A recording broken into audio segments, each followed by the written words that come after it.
सुमन गांव की एक छोटी सी बच्ची थी। वो सुबह स्कूल जाया करती थी। रास्ते में उसे कर्मा चाचा मिलते थे। सुबह सुबह साइकिल पर डाकखाने जा रहे होते थे। सुमन को देखकर साइकिल रोक लेते और उसे एक टॉफी देकर कहते, मेरी बेटी आज पढ़ने जा रही है। टॉफी पाकर सुमन बहुत खुश होती। कर्मा चाचा उसके पिता के बहुत पुराने दोस्त थे। अक्सर डाक बांटने के बाद शाम को हमारे घर आ जाते थे, माँ के हाथ की चाय पीने। माँ उन्हें अपना भाई मानती थी और राखी भी बांधती थी। कर्मा चाचा बहुत मजाक करते थे। उनके घर आते ही घर में ठहाकों का दौर शुरू हो जाता था। सुबह कर्मा चाचा से टॉफी लेकर सुमन स्कूल की ओर चल दी। स्कूल में पहुंचकर उसने टॉफी अपने बस्ते में रख ली। दोपहर को टॉफी खाती हुई वह घर जा रही थी। तभी उसे कर्मा चाचा दिखा। बोले, चल बेटी बैठ जा साइकिल पर, मैं उस तरफ ही जा रहा हूँ डाक बांटने। सुमन मजे से साइकिल पर बैठकर घर पहुंच गई। उसे आता देख माँ ने कहा, भैया आप कहाँ इस शैतान के चक्कर में पड़ जाते हैं? आपको दूसरे गांव जाना होता है डाक बांटने, ये तो अपने आप आ जाती स्कूल से। कर्मा चाचा ने हंसते हुए कहा, बहन मामा के होते भांजी पैदल चले, यह नहीं हो सकता। मुझे तो जब भी यह मिलेगी मैं सारा काम छोड़कर इसे घर छोड़ने आ जाऊंगा। ये सुनकर माँ ने कहा, ठीक है भैया आप जानो और आपकी बेटी बैठो, आप भी खाना खा लो। कर्मा चाचा ने डाक दिखाते हुए कहा, नहीं बहन, 3 गांवों में डाक बांटने जाना है। फिर वे साइकिल में पैडल मारते हुए आगे बढ़ गए। कर्मा चाचा के बारे में कुछ पता नहीं था, बस इतना पता था कि आज से 8 साल पहले ये इस गांव में आए थे, तब से यही हैं। इनके घर परिवार में कोई नहीं था। इस गांव के लोगों को ही अपना घर परिवार मानते थे। एक दिन सुबह सुबह सुमन की माँ बाहर खड़ी थी।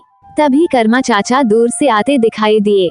माँ ने उन्हें रोका और कहा, भैया सुमन को बहुत तेज बुखार है, उल्टी भी हो रही हैं। मैं दवाई दी थी लेकिन कोई आराम नहीं पड़ा, लगता है इसे शहर लेकर जाना पड़ेगा। कर्मा चाचा फटाफट साइकिल से उतरकर घर में आए, अपना थैला एक और पटका और सुमन को उठाकर चल दिए। माँ की गोद में सुमन को देकर कहा, जल्दी से साइकिल के पीछे बैठ जाओ। माँ ने कहा, भैया आपकी ड्यूटी, लेकिन उन्होंने माँ को डांटकर चुप करा दिया। माँ साइकिल के पीछे सुमन को गोद में लेकर बैठ गई। कर्मा चाचा जल्दी से पैडल मारकर शहर की ओर चल दिए। 12 किलोमीटर गर्मी में साइकिल चलाकर शहर पहुंचे। वहां डॉक्टर ने सुमन का चेकअप किया और उसे भर्ती कर लिया। 3 दिन तक सुमन का इलाज चलता रहा, लेकिन कर्मा चाचा 1 मिनट के लिए भी उसे छोड़कर नहीं गए। माँ, पिताजी और कर्मा चाचा तीनों सुमन के पास बैठे रहे। तीसरे दिन सुमन की कुछ तबीयत कुछ संभली तो वह घर जाने की जिद करने लगी। माँ पिताजी गाड़ी करके उसे घर ले आए। कर्मा चाचा पीछे पीछे साइकिल पर आ गए। जब 3 दिन बाद कर्मा चाचा डाकखाने पहुंचे तो उनके बड़े बाबू ने उन्हें खूब डांटा। बहुत सारी डाक और मनी ऑर्डर पड़े हुए थे। 10-10 घंटे साइकिल चलाकर उन्होंने कई दिनों तक ये डाक बांटी। इतनी मेहनत करके भी दिन में एक बार सुमन से मिलने जरूर आते थे। सुमन का पूरा परिवार उनका बहुत एहसान मानता था। कर्मा चाचा पूरे गांव में हर किसी को अपना परिवार मानते थे। हर काम में ऐसे लग जाते जैसे ये उन्हीं का परिवार है। धीरे धीरे सुमन बड़ी हो गई। उसके पिता उसके लिए लड़का देखने लगे। एक दिन सुमन का रिश्ता पक्का हो गया। उस दिन वो कर्मा चाचा से लिपटकर बहुत रोई थी। कर्मा चाचा ने हंसते हुए कहा, पगली, मैं रोज तेरे घर चिट्ठी देने आया करूंगा, यहीं पास ही में तो है तेरा गांव। ये सुनकर सुमन हंस पड़ी। सुमन की शादी के लिए कर्मा चाचा ने डाकखाने से पूरे सप्ताह की छुट्टी ली थी।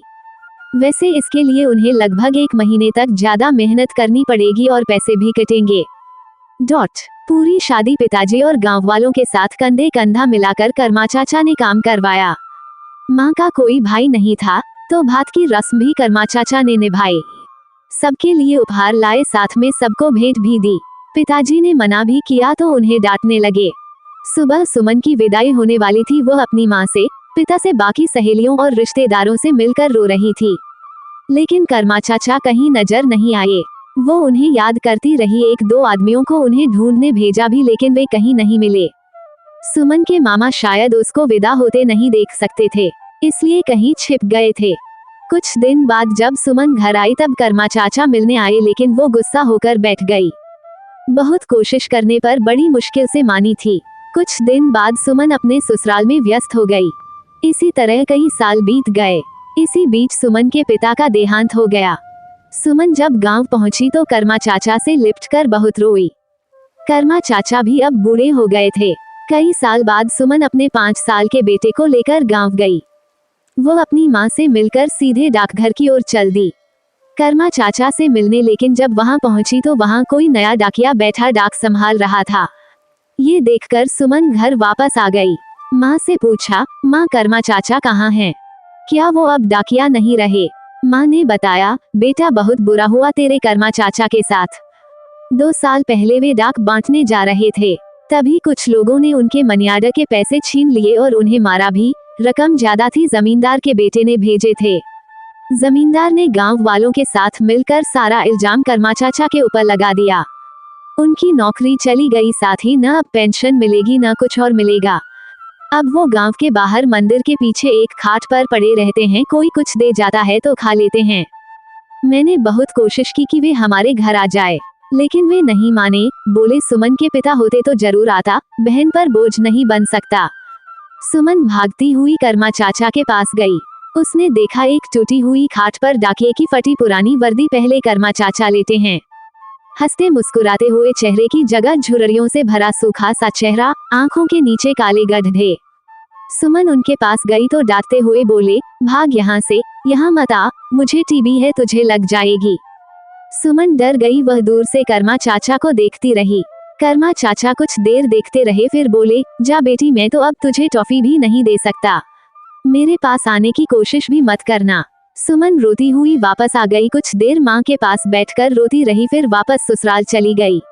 कुछ दिन बाद उसकी माँ मिलने आई तो उन्होंने बताया कर्मा चाचा अब नहीं रहे।